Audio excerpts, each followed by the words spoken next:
Bwana, nimesikia huko ndani mna mgonjwa. Ni kweli bwana. Ise. Naona siku hizi mbili hatutoki kabisa hapa kama tunamwangalia. Poleni sana. Bwana, sasa mimi hapa kichwa nileta. Bwana, kufana. Sawa? Ikitokea labda huyo mgonjwa, sawa? Amefariki au amevuta, sawa? Naomba majeneza msimuunge mwingine, naomba. Unaijua biashara yangu. Majeneza chukueni kwangu, sanda nitawapatia kama kifungashio. Naomba sana, in case ya kafa. Maana nimesikia kidogo huko ndio na watu wanaongea yuko sijui juzi hadi alikuwa anashindwa kupumua vile. Sijui tujaelewana. Sawa.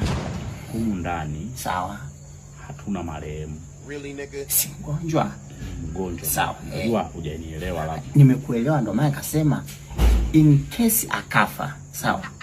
Au ukipata nafasi ukamua wewe mwenyewe, kuna cha juu na kumegea, sawa? Jeneza moja 4,400. 50 yote mimi naifumbia macho na kukabidhi mkononi au na kupiga nayo usoni. Sijajua kama hata una idea nani anaumwa. Anayeumwa ni ndugu yangu kabisa. Ndugu yako? Sasa unaposema hiyo issue kwamba namalizia vipi? Yaani okay.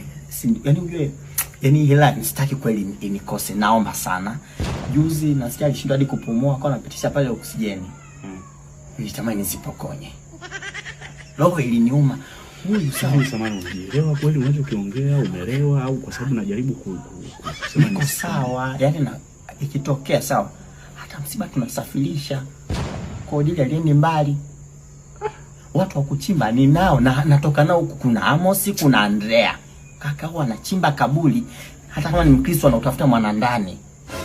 Wanachimba yani kama wapombavu, yani sijui hata kwa nini. Samani ndugu yangu. Kusafirisha magari la kusafirisha nalo. Sasa nimekwambiaje? Sawa? Sijui kama unanielewa. Manake sitaki kukuhukumu. Sawa. Sije nikahukumiwa. Usifanye hivyo, sawa? Sijui umetumia kilevi cha aina gani, wala sijui unatumia nini. Biashara kaka. Sasa biashara haiwezi kukulevya hivyo. Nimekwambia humu ndani tuna mgonjwa ndugu yangu. Majeneza ni hayatoki bro. Sasa napita nyumba kwa nyumba. Natamani hata niweke sumu kwenye maji pale kwenye bomba la maji, niweke la hapo nyumbani hapo mtaa hapa ambao linagawa maji mtaa mzima. Wateja hamna. Hivi nyinyi mnapataje wateja huko? Jana yule muuza dispensary anajaza tu wateja kwake. Watu wanapona. Nisaidie.